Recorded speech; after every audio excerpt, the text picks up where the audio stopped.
ಸುಖದೇವಿ ಅಮ್ಮ ಶ್ರೀ ಚಕ್ರವಾಸಿನಿ.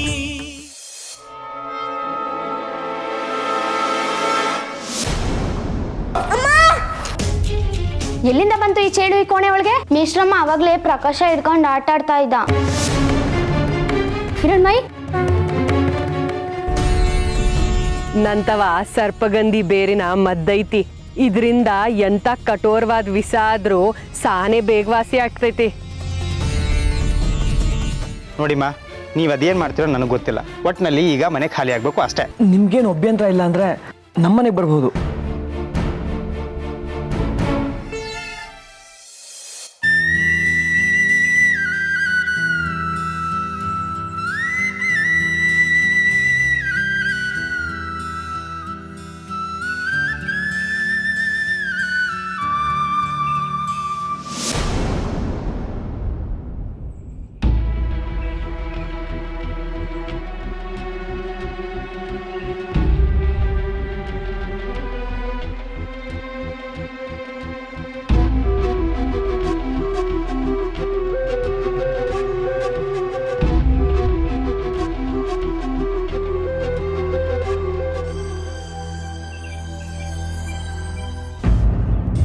ರಶ್ಮಿ ರಶ್ಮಿ ರಶ್ಮಿ ಏನಾಯ್ತಮ್ಮ?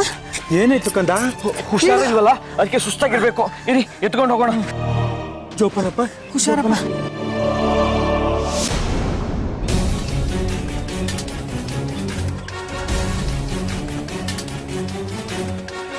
ಇದೊಂದು ಬಾಕಿ ಇತ್ತು ನನ್ನ ಕಣ್ಣಲ್ಲಿ ನೋಡೋದಕ್ಕೆ. ಅದ್ಯಾವ ಗಳಿಗೆಲ್ ಬಂದು ವಕ್ಕರ್ಸ್ಕೊಂಬಿಟ್ಲು ಪೀಡೆ. ನಿನಗೆ ಸರಿಯಾಗಿ ಮಾಡ್ತೀನಿ ರೇ.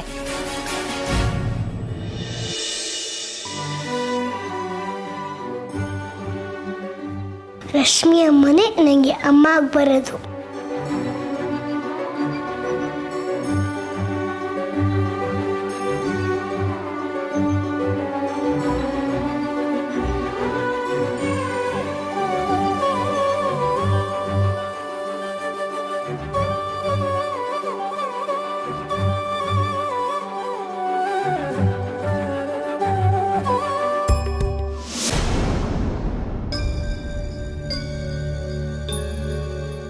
ಪ್ರಕಾಶ, ತಮಾಷೆ ಮಾಡಬೇಕು, ಆದರೆ ಮತ್ತೊಬ್ಬರು ಪ್ರಾಣಕ್ಕೆ ಅಪಾಯ ಆಗೋ ಥರ ತಮಾಷೆ ಮಾಡಬಾರ್ದು. ಆಯ್ತು ಮಿಶ್ರಮ್ಮ. ಮತ್ತೆ ಈ ಥರ ತಪ್ಪು ಮಾಡಬೇಡ. ಖಂಡಿತ ಮಾಡಲ್ಲ ಮಿಶ್ರ. ಜಾಣ ಮರಿ. ಎಲ್ಲರೂ ಹೋಗಿ ನಿಮ್ಮ ಜಾಗ ಕೂತ್ಕೊಳ್ಳಿ.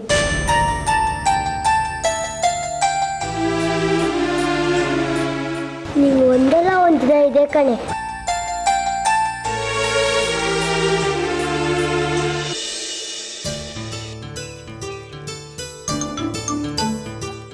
ಹೇ ಬಂಗಾರಿ, ಏನು? ನೀನ್ ಮಾಡಿದ್ ಸರಿನಾ? ಏನ್ ಸರಿನಾ? ನಾನೇನ್ ಮಾಡಿದೆ ಅಂತದ್ದು? ಆ ರಶ್ಮಿ ಇನ್ನು ಮದ್ವೆ ಆಗ್ದಿರೋ ಹುಡುಗಿ, ಅವಳು ನೆತ್ಕೊಂಡು ಊರೆಲ್ಲ ಮೆರವಣಿಗೆ ಮಾಡ್ಕೊಂಡು ಬಂದಿದ್ಯಲ್ಲ, ನೋಡ್ದವ್ರು ಏನ್ ಅನ್ಕೊಳ್ಳಲ್ಲ? ಸ್ವಲ್ಪ ನಾಚಿಕೆ ಬೇಡವನೋ ನಿಂಗೆ? ಓ, ಅದಾ ನಿನ್ನ ಸಮಸ್ಯೆ. ಅವ್ರು ಕಷ್ಟದಲ್ಲಿದ್ರು, ಅದಕ್ಕೆ ಸಹಾಯ ಮಾಡಿದೆ. ಕಷ್ಟದಲ್ಲಿದ್ದಾಗ ಒಬ್ರಿಗೊಬ್ರು ಸಹಾಯ ಮಾಡಬೇಕು, ಅದು ನಮ್ಮ ಧರ್ಮ. ಅದಕ್ಕೆ ಗಂಡು ಹೆಣ್ಣು ಅನ್ನೋ ಭೇದ ಇಲ್ಲ. ಹೌದು, ಅವ್ರು ಎತ್ಕೊ ಬಂದಿದ್ದಕ್ಕೆ ನನಗೆ ಯಾಕೆ ನಾಚಿಕೆ ಆಗಬೇಕು? ಜನ ಏನಂತಾರೋ ಅಂತ ಹೆದರ್ಕೊಂಡು ಬದುಕಬೇಕಾಗಿಲ್ಲ. ಆದರೆ ನೀನು ನಿನ್ನ ಮನಸ್ಸಲ್ಲಿ ಏನೋ ವಿಷಯ ತುಂಬಿಕೊಂಡಿದೀಯಾ. ಭಂಡ ಕಣೋ ನೀನು. ನಿನಗೂ ಅದೇ ಬೇಕಾಗಿತ್ತೇನೋ, ಅವಳನ್ನ ಹೇಗಾದ್ರೂ ಮಾಡಿ ಮುಟ್ಟೋದು. ಅದಕ್ಕೆ ಎತ್ಕೊಂಡು ಮುದ್ದ ಆಡ್ಕೊಂಡು ಕರ್ಕೊಂಬಂದಿದ್ಯಾ ಅಲ್ವಾ? ನೋಡು ಕಲ್ಯಾಣಿ, ನನಗೆ ಅವ್ರ ಬಗ್ಗೆ ಆ ಥರ ಯಾವ ಭಾವನೆನೂ ಇಲ್ಲ. ನಿನ್ನ ಮನಸ್ಸಲ್ಲಿ ನೀನೇ ಏನೇನೋ ಕಲ್ಪಿಸ್ಕೊತಿದ್ಯಾ. ಅವ್ರಿಗೆ ಅಮ್ಮ ಆಗಿತ್ತು, ಅದು ಅಲ್ಲದೆ ವಿರೂಪಾಕ್ಷ ಶಾಸ್ತ್ರಿಗಳು ಮನೆಯಿಂದ ಹೊರ ಹಾಕಿದ್ರು. ಅವ್ರಿಗೆ ನಡೆಯೋಕ್ಕಾಗ್ತಿರ್ಲಿಲ್ಲ. ನೀನು ಹೇಳ್ದೆಲ್ಲ ಜನ ಏನು ಅನ್ಕೋತಾರೋ ಅಂತ. ಆ ಜನ ವಿರೂಪಾಕ್ಷ ಶಾಸ್ತ್ರಿಗಳು ಹೆದರಿ ಅವ್ರಿಗೆ ಸಹಾಯ ಮಾಡಕ್ಕೆ ಬರ್ತಿರ್ಲಿಲ್ಲ. ಅದಕ್ಕೆ ನಾನು ಆ ಕೆಲಸ ಮಾಡಿದೆ. ಕತೆ ಕಟ್ಟೋದ್ರಲ್ಲಿ ಜಾಣ ಕಣೋ ನೀನು. ಕತೆನೂ ಇಲ್ಲ, ಎಂಥದೂ ಇಲ್ಲ. ಕತೆ ಕಟ್ಟಿ ಹೇಳ್ತಿರೋದು ನೀನು. ಇಷ್ಟು ದಿನ ಪೆದ್ದ ಅಂತಿದ್ಯಲ್ಲ, ಅಪರೂಪಕ್ಕೆ ಜಾಣ ಅಂತಿದ್ಯಾ. ನಾನು ಒಳ್ಳೆ ಕೆಲಸ ಮಾಡಿದ್ದೀನಿ ಅಂತ ನನಗೆ ಖುಷಿ ಇದೆ. ಪಾಪ ಅವ್ರು ಕಷ್ಟದಲ್ಲಿ ನಮ್ಮನೆಗೆ ಬಂದಿದ್ದಾರೆ. ಕೈಲಾದರೆ ಒಳಗಡೆ ಹೋಗಿ ಸಹಾಯ ಮಾಡು. ಆ ರಶ್ಮಿ ನೋಡಿ ನಿನಗೆ ಮಂಕ್ ಬಡ್ದಿದೆ, ಅದಕ್ಕೆ ಅವಳು ಚಾಕ್ರಿ ಮಾಡ್ತೀಯ. ನನಗೇನು ಗ್ರಾಚಾರ ಅವಳ ಸೇವೆ ಮಾಡೋದಕ್ಕೆ? ಎಲ್ಲಾನ ಹೋಗಿ ಸಾಯ್ಲಿ ಬಿಡು. ಕಲ್ಯಾಣಿ,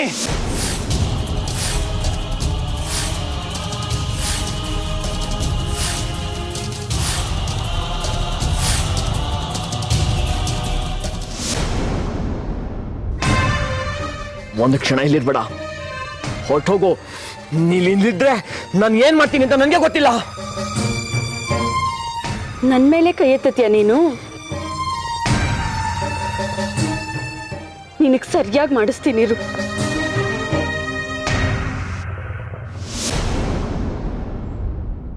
ಲೋ ಬಂಗಾರಿ, ಏನಾಯ್ತಾ ಹುಡುಗಿಗೆ? ಅವಳು ಯಾಕೆ ಹಿಂಗೆ ಹತ್ಕೊಂಡು ಹೋಗ್ತಿದ್ದಾಳೆ? ಹೋದ್ರೆ ಹೋಗ್ಲಿ ಬಿಡಿ ಅಜ್ಜಿ. ಬಂಗಾರಿ, ಯಾಕೋ ಕೋಪ ಮಾಡ್ಕೊಂಡಿದೀಯಾ? ಏನೂ ಇಲ್ಲ ಬಿಡಿ ಅಜ್ಜಿ. ರಶ್ಮಿ ಮತ್ತು ರಶ್ಮಿ ಮನೆಯವ್ರನ್ನ ನಮ್ಮನೆ ಕರ್ಕೊಂಡ್ಬಂದಿದ್ದೀನಿ. ಅವ್ರು ಇನ್ಮೇಲೆ ಇಲ್ಲೇ ಇರ್ತಾರೆ. ಹೌದಾ? ಯಾಕಪ್ಪ, ಅವ್ರದ್ದಿದ್ದ ಮನೆ ಏನಾಯ್ತು? ಯಾರೋ ಏನೋ ಹೇಳಿದ್ರು ಅಂತ ಹೇಳಿ ತ್ರಿಶೂಲ ಪರೀಕ್ಷೆ ಕೊಡ್ಬೇಕು ಕೊಡಿ ಅಂತ ಇವತ್ತು ಕೇಳ್ತೀರಾ, ನಾಳೆ ದಿವಸ ಅಮ್ನೋರ್ನೇ ಕೊಡಿ ಪರೀಕ್ಷೆ ಮಾಡಬೇಕು ಅಂತ ಹೇಳ್ತೀರಾ? ಕಾಲ ಬಂದ್ರೆ ಅದನ್ನು ಮಾಡ್ಬೇಕಾಗುತ್ತೆ. ಸರ್ಕಾರದ ಅಧಿಕಾರಿನ ಈ ರೀತಿ ಅವಮಾನ ಮಾಡಿ ತಪ್ಪು ಮಾಡ್ತಿದ್ದೀರಾ. ಬಿಡಿ ಶಾಸ್ತ್ರಿಗಳೇ. ದೇವಸ್ಥಾನದೊಳಗಡೆ ಹೆಜ್ಜೆ ಇಡಬಾರದು.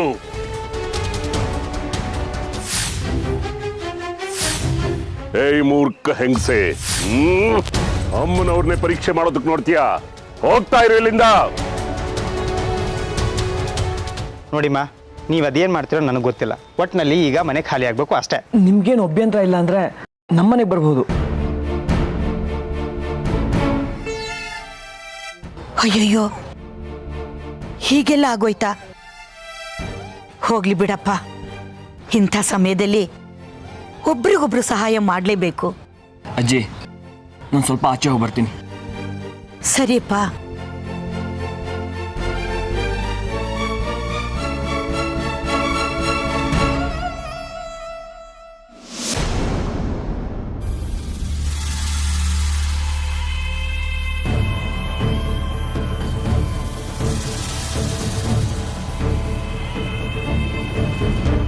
ಚಂದ್ರಧರ, ಇತ್ತೀಚೆಗೆ ನೀನು ಎಲ್ಲಿ ಹೋಗ್ತಾ ಇದೀಯಾ, ಏನು ಮಾಡ್ತಾ ಇದೀಯಾ ಒಂದು ಗೊತ್ತಾಗ್ತಾ ಇಲ್ಲ. ಏನ್ ನಡೀತಿದೆ ನಿನ್ನ ಜೀವನದಲ್ಲಿ? ಏನಿಲ್ಲಪ್ಪ, ನನಗಂತೂ ನಿಂದೆ ಚಿಂತೆ. ನಿಮ್ಗೋಸ್ಕರನೇ ಈ ಓಡಾಟ ಎಲ್ಲ. ಏನು, ನನಗೋಸ್ಕರನ? ಹೌದು. ಜೀವನದುದ್ದಕ್ಕೂ ನೀವು ಶ್ರೀಚಕ್ರ ಪಡೆಯೋದಕ್ಕೆ ಎಷ್ಟು ಕಷ್ಟಪಡ್ತಿದ್ದೀರಾ. ಶ್ರೀಚಕ್ರ ದೊರೆಯೋದಕ್ಕೆ ನೀವು ಕಾಲರುದ್ರ ಸಿದ್ದೇಶ್ವರ ಕಡ್ಕಿ ಮತ್ತು ನಾನು ಸೇರಿದ್ರೆ ತಾನೇ ಶ್ರೀಚಕ್ರ ನಮಗೆ ದಕ್ಕೋದು.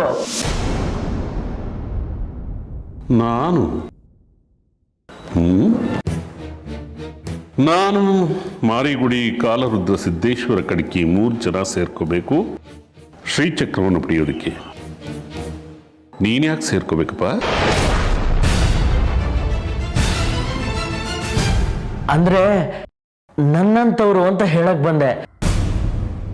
ನಾನು ಅಂದ್ರೆ ನೀನೇ ನನ್ನ ಪ್ರತಿರೂಪ ನೀನು ಅಲ್ವಾ. ನೀವು 3 ಜನ ಒಟ್ಟಿಗೆ ಸೇರಿದ್ರೆ ತಾನೆ ಶ್ರೀಚಕ್ರ ದರ್ಶನವಾಗೋದು. ನೀವು 3 ಜನ ಒಟ್ಟಿಗೆ ಸೇರೋದಕ್ಕೆ ಪ್ರಯತ್ನ ಪಡೋದು ಬಿಟ್ಟು ನೀನೊಬ್ಬನೇ ಶ್ರೀಚಕ್ರ ಪಡೆಯೋದಕ್ಕೆ ಪ್ರಯತ್ನ ಪಟ್ರೆ ಈ ಜನ್ಮದಲ್ಲಿ ನಿನಗೆ ಆ ಶ್ರೀಚಕ್ರ ದಕ್ಕೋದಿಲ್ಲ. ನೀನು ಹೇಳ್ತಾ ಇರೋದು ಸರಿಯಾಗಿದೆ. ಪೊಲೀಸ್ ಮಾರಿಗುಡಿ ಬದುಕಿಲ್ಲ, ಕಾಲರುದ್ರ ಸಿದ್ದೇಶ್ವರ ಕಡ್ಕಿ ಎಲ್ಲಿದ್ದಾನೆ ಅಂತ ಗೊತ್ತಿಲ್ಲ. ಇನ್ನೇನ್ ಮಾಡೋದಪ್ಪ, ನಾನೇ ಪ್ರಯತ್ನ ಪಡ್ತಾ ಇದ್ದೀನಿ. ಕಾಲರುದ್ರ ಸಿದ್ದೇಶ್ವರ ಕಡ್ಕಿ ಊರಿಗೆ ಬಂದಿದ್ದಾನೆ. ನಿನಗೆ ಹೇಗೆ ಗೊತ್ತು? ನೀವೇ ಹೇಳಿದ್ರಲ್ಲ, ಬಂದಿದ್ರು ಬಂದಿರ್ಬೋದು ಅಂತ. ಹೌದಲ್ವಾ? ನೀನು ಹೇಳೋದು ನಿಜಾನೇ. ಬಂದಿದ್ರು ಅವನು ಎಲ್ಲಿದ್ದಾನೆ ಅಂತ ಗೊತ್ತಿಲ್ಲ. ಬೇಕಿದ್ರೆ ನಾನು ಪತ್ತೆ ಮಾಡ್ತೀನಿ, ನೀವು ಅವನನ್ನ ಭೇಟಿ ಆಗ್ತೀರಾ?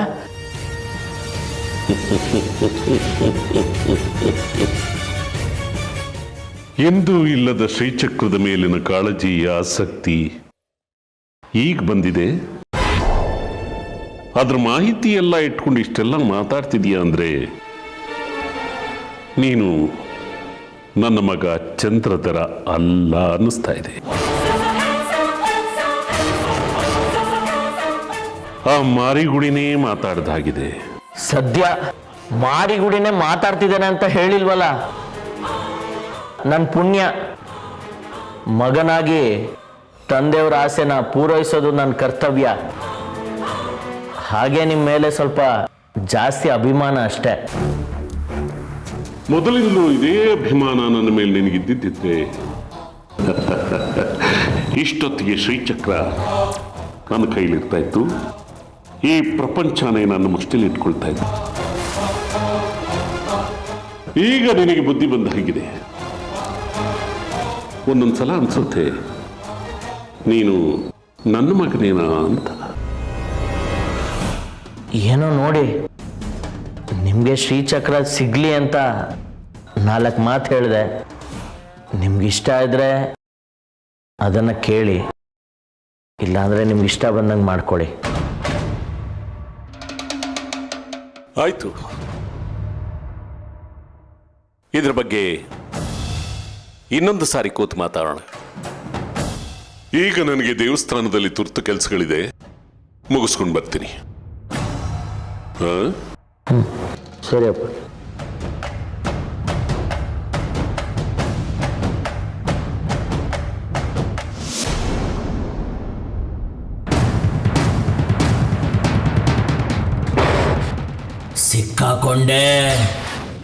ಸಿಕ್ಕಾಕೊಂಡೆ ವಿರೂಪಾಕ್ಷನ್ಗೆ ನಾನ್ ಮಾರಿಗುಡಿ ಅಂತ ಅನುಮಾನ ಬಂದಿದೆ.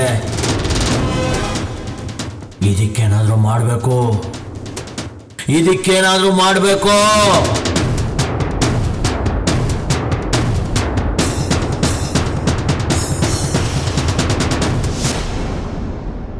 ಶಾಸ್ತ್ರಿಗಳೇ ಹೇಳ ಮೇಲೆ ಯಾಕೆ ದೊಡ್ಡಬರಾಯಿಸ್ಕೊಂಡು ಬರ್ತಾ ಇದೀಯಾ? ಏನಾಯ್ತು? ಆಗ್ಬಾರ್ದಾಗೋಗಿದೆ ಶಾಸ್ತ್ರಿಗಳೇ. ಊರಿನ ಹಿರಿಯರು ನೀವು, ನಿಮ್ಮ ಮುಂದೆನೆ ಅಪಚಾರ ಆಗ್ತಿದೆ. ಏನು ಹೇಳ್ತಾ ಇದೀಯ ನೀನು? ಯಾರಿಂದ ಏನು ಅಪಚಾರ ಆಗಿದೆ? ಅಮ್ಮನವರು ಸಿಟ್ಟು ಮಾಡ್ಕೊಂಡು ಆ ರಶ್ಮಿಗೆ ಶಿಕ್ಷೆ ಕೊಟ್ಟಿದ್ದಾರೆ ತಾನೆ. ನೀವು ಕೂಡ ಅವರನ್ನ ಮನೆ ಖಾಲಿ ಮಾಡಿಸಿದ್ದೀರಾ. ಯಾಕೆ ಹೇಳಿ? ಆ ತುರ್ಕೆಗಾಯ್ದವಳಿಂದ ಈ ಊರಿಗೆ ತೊಂದರೆ ಆಗ್ಬಾರ್ದು ಅಂತ. ಆದ್ರೆ ನಿಮ್ ಸುಪರ್ದಿನಲ್ಲಿರೋ ಆ ದೇವಸ್ಥಾನ ಚಪ್ಪಲಿ ಕಾಯೋ ಬಂಗಾರಿ ನಿಮ್ ವಿರುದ್ಧನೇ ಆ ರಶ್ಮಿ ಮನೆಯವ್ರನ್ನ ಕರ್ಕೊಂಡೋಗಿ ತನ್ನ ಮನೇಲಿ ಇಟ್ಕೊಂಡಿದ್ದಾನೆ. ಇದು ಸರಿನಾ? ಇಷ್ಟೊಂದು ಕೊಬ್ಬ ಅವನಿಗೆ. ನಾನು ಯಾಕೆ ಮನೆ ಬಿಡಿಸ್ದೆ ಅಂತ ಅವನಿಗೆ ಗೊತ್ತಿಲ್ಲ ಅನ್ಸುತ್ತೆ. ಎಲ್ಲ ಗೊತ್ತಿರುತ್ತೆ ಶಾಸ್ತ್ರಿಗಳೇ, ಆದ್ರೂ ನಿಮ್ ವಿರುದ್ಧವಾಗಿ ಹೀಗೆಲ್ಲ ಮಾಡ್ತಿದ್ದಾನೆ. ಇದು ಅವನೊಬ್ಬಂದೇ ಉಪಾಯ ಅಲ್ಲ. ಆ ರಶ್ಮಿನೇ ನಿಮ್ಗೆ ಅವಮಾನ ಮಾಡ್ಬೇಕು ಅಂತ ಹೀಗೆಲ್ಲ ಹುನ್ನಾರ ಮಾಡ್ತಿರ್ತಾಳೆ. ಮನೆ ಬಿಡಿಸಿದ್ರು ಅವಳಿಗೆ ಬುದ್ಧಿ ಬರಲಿಲ್ಲ ಅಂತ ಅಂದ್ರೆ ಬೇರೆ ರೀತಿನಲ್ಲಿ ಏನಾದರೂ ಮಾಡಬೇಕು. ಮಾಡ್ತೀನಿ. ಅದೇನ್ ಮಾಡ್ತಿರೋ ಮಾಡಿ, ಒಟ್ನಲ್ಲಿ ನಿಮ್ಮ ಮರ್ಯಾದೆ, ಈ ಊರಿನ ಮರ್ಯಾದೆ ಉಳಿಬೇಕು ಅಷ್ಟೇ. ಅವ್ರು ಇದೇ ಊರಲ್ಲಿದ್ರೆ ಏನಾದ್ರು ಕಿತಾಪತಿ ಮಾಡ್ತಾನೆ ಇರ್ತಾರೆ. ಅದಕ್ಕೆ ಊರಿಂದ ಹೊರಗೆ ಹಾಕ್ಬಿಟ್ರೆ ಎಲ್ಲರೂ ನೆಮ್ಮದಿಯಾಗಿರ್ತಾರೆ. ಮಾಡ್ತೀನಿ, ಎಲ್ರಿಗೂ ಬುದ್ಧಿ ಕಲಿಸ್ತೀನಿ. ಆ ಚಪ್ಪಲಿ ಕಾಯೋ ಬಂಗಾರಿಗೆ ಇಷ್ಟೊಂದು ಧೈರ್ಯ ಬಂದಿದ್ಯಾ? ಹೇಳಿದ್ನಲ್ಲ ಶಾಸ್ತ್ರಿಗಳೇ, ಇದು ಅವನೊಬ್ಬ ನಿರ್ಧಾರ ಅಲ್ಲ. ನಿಮ್ಮಿಂದ ರಶ್ಮಿಗೆ ಅವಮಾನ ಆಯ್ತಲ್ಲ, ಅದಕ್ಕೆ ಈ ಊರಲ್ಲಿ ಇದ್ಕೊಂಡೆ ನಿಮ್ ವಿರುದ್ಧ ಸೇಡ್ ತೀರ್ಸ್ಕೋಬೇಕು ಅಂತ ಹೀಗೆಲ್ಲ ಮಾಡ್ತಿದ್ದಾಳೆ. ಅದಕ್ಕೆ ಸರಿಯಾಗಿ ಈ ಬಂಗಾರಿನೂ ಕುಣಿತಾ ಇದ್ದಾನೆ. ನೀವು ಸುಮ್ಮನೆ ಬಿಡಬೇಡಿ ಶಾಸ್ತ್ರಿಗಳೇ. ಆ ರಶ್ಮಿ ಸಂಸಾರಕ್ಕೆ ಬಹಿಷ್ಕಾರ ಹಾಕಿ, ಹಾಗೆಲ್ರೂ ಸರಿಯಾದ ದಾರಿಗೆ ಬರ್ತಾರೆ. ಏನು ಮಾಡ್ತೀನಿ ನೋಡ್ತಾ ಇರು. ಬದುಕಿರೋವರೆಗೂ ತಲೆ ಎತ್ತು ಓಡಾಡಬಾರ್ದು, ಸಾಯೋವರೆಗೂ ನನ್ನ ಮರಿಬಾರ್ದು. ಹಾಗೆ ಮಾಡ್ತೀನಿ.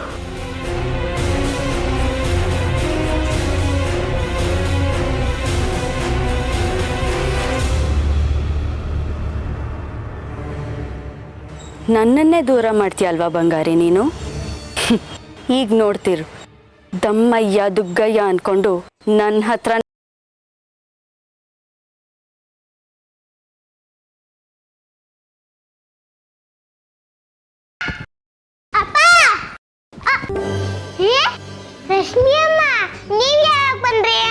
ಮಧ್ಯಾಹ್ನ ಬಂದ್ರಿ ಪುಟ್ಟ. ನಿಮ್ಮಪ್ಪನೇ ಕರ್ಕೊಂಡು ಬಂದ್ರು. ಇನ್ ಮೇಲಿಂದ ನಾವ್ ಇಲ್ಲೇ ಇರ್ಬೇಕಂತೆ ಕಂದ.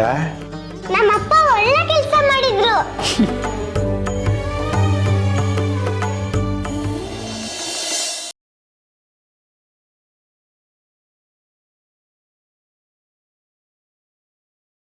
ನಾ ಕ್ಷಮೆ ಕೇಳಬೇಕಂತ ಹೋಗಿದ್ನಾ, ಅಲ್ಲಿ ಏನೇನೋ ನಡೆದೋಯ್ತು. ಇವ್ರು ಮನೆ ಬಿಡಬೇಕಾಗಿರೋ ಪರಿಸ್ಥಿತಿ ಬಂತು. ಅದಕ್ಕೆ ನನ್ನ ಜೊತೆ ಕರ್ಕೊ ಬಂದೆ. ನನ್ ಮುದ್ದು ಅಪ್ಪ ತುಂಬಾ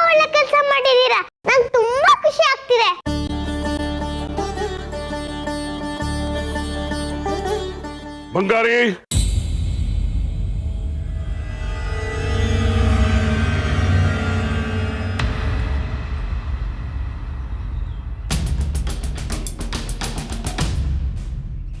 ಬಂಗಾರಿ,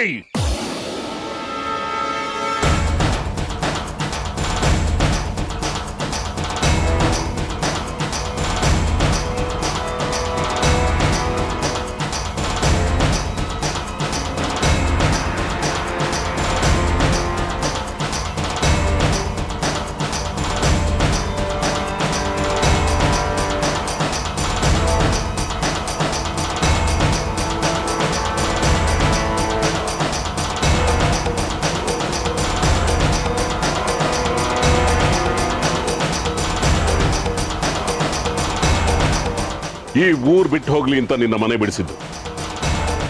ಇಲ್ಲಿ ಬಂದು ಯಾಕೆ ಜಾಂಡ ಹೊಡಿದ್ಯಾ?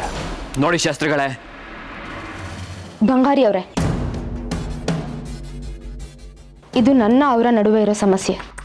ಅವರು ನನ್ನನ್ನು ನೇರವಾಗಿ ಕೇಳ್ತಿದ್ದಾರೆ, ನಾನು ಮಾತಾಡ್ತೀನಿ. ನೀವು ದಯವಿಟ್ಟು ಸ್ವಲ್ಪ ಸುಮ್ಮನಿರಿ. ಏನು ಶಾಸ್ತ್ರಿಗಳೇ ನೀವು ಹೇಳ್ತಿರೋದು? ನಾವು ಊರನ್ನು ಬಿಡಬೇಕಾ? ಯಾಕೆ? ಇಷ್ಟು ದಿವಸ ನಾವು ನಿಮ್ಮ ಮನೇಲಿದ್ವಿ, ಬಿಡಿ ಅಂತ ಹೇಳಿದ್ರಿ, ಬಿಟ್ವಿ. ಇನ್ನೇನು ನಿಮ್ಮ ಸಮಸ್ಯೆ? ಮನೆ ಬಿಡು, ಊರು ಬಿಡು ಅಂತ ವಿಶೇಷವಾಗಿ ಹೇಳಬೇಕಾಗಿಲ್ಲ. ಈ ಊರಲ್ಲಿ ನಾನೇ ಕಾನೂನು, ನಂದೇ ತೀರ್ಮಾನ. ಅದನ್ನ ಮತ್ತೆ ಮತ್ತೆ ಪ್ರಶ್ನೆ ಮಾಡೋ ಹಾಗಿಲ್ಲ. ಆಯ್ತು ಶಾಸ್ತ್ರಿಗಳೇ, ನಿಮ್ಮ ಕಾನೂನು, ನಿಮ್ಮ ತೀರ್ಮಾನ ಎಲ್ಲ ನಿಮ್ಮ ಊರಿನವ್ರಿಗೆ ಮಾತ್ರ. ನಾನೇ ನಿಮ್ಮ ಊರಿನವ್ರು ಅಲ್ವಲ್ಲ. ನಿಮ್ಮ ಕಾನೂನು, ನಿಮ್ಮ ಆಜ್ಞೆ ನನಗೆ ಅನ್ವಯಿಸೋದಿಲ್ಲ. ನಾನು ಹೇಳಿದ್ ನಿಮ್ಗೆ ಅರ್ಥ ಆಗಿದೆ ಅನ್ಕೋತೀನಿ. ಮುಚ್ಚ ಬಾಯ್, ನಾನು ನಿನ್ನ ಹತ್ರ ಮಾತಾಡ್ತಾ ಇಲ್ಲ. ಬಂಗಾರಿ, ಇಂಥ ಧರ್ಮದ್ರೋಹಿಗಳಿಗೆ ಆಶ್ರಯ ಕೊಟ್ಟು ನೀನು ದೊಡ್ಡ ತಪ್ಪು ಮಾಡ್ತಾ ಇದೀಯಾ. ಇದ್ರ ಪರಿಣಾಮ ನೆಟ್ಟಿರೋದಿಲ್ಲ. ಮೊದಲು ಅವ್ರನ್ನ ಇಲ್ಲಿಂದ ಹೊರಗಡೆ ಕಳಿಸೋ. ಏನ್ ಮಾಡ್ಕೋತಿರೋ ಮಾಡ್ಕೋ ಹೋಗ್ರಿ. ನಿಮ್ ಜೊತೆ ನನಗೂ ಹೇಗಿ ಸಾಕಾಗಿದೆ. ಮನೆಯಿಂದ ಯಾರನ್ನೂ ಆಚೆ ಕಳ್ಸಲ್ಲ, ನೀವು ಆಚೆ ಹೋಗಿ. ನಾನ್ ನಿನಗೆ ಜಾಗ ಕೊಟ್ಟಿದ್ದಕ್ಕೆ ನಿಂದು ಒಂದು ಬದುಕು ಅಂತ ಆಗಿದೆ. ದೇವಸ್ಥಾನದಲ್ಲಿ ಚಪ್ಪಲಿ ಕಾಯೋ ನಾಯಿ ನೀನು ನನಗೆ ಎದುರುವಾದಿಸ್ತಿದ್ಯಾ? ಮರ್ಯಾದೆ ಇಲ್ಲದೆ ನನ್ನೇ ಹೊರಗೆ ಹೋಗು ಅಂತಿದ್ಯಾ? ನೀವು ನನಗೆ ಉಪಕಾರ ಮಾಡಿದ್ಕಿಂತ ನನಗೆ ಅಪಕಾರ ಮಾಡಿದ್ದೆ ಜಾಸ್ತಿ. ನನ್ನ ಹೆಂಡತಿ ಸಾಯೋದಕ್ಕೆ ನೀವೊಬ್ರು ಕಾರಣ. ಮುಂದೆ ಹೆಜ್ಜೆ ಇಟ್ಟು ಮಗುನ್ ಕೊಡೋದಕ್ಕೆ ಒಪ್ಪಿದ್ರೆ ನೀನು ಬದುಕ್ತೀಯ. ಹಿಂದೆ ಒಂದೇ ಒಂದು ಹೆಜ್ಜೆ ಇಟ್ರು ಸಾಯ್ತೀಯ. ಸಾಯ್ತೀನಿ ಸಾಯ್ತೀನಿ ಸಾಯ್ತೀನಿ ಸಾಯ್ತೀನಿ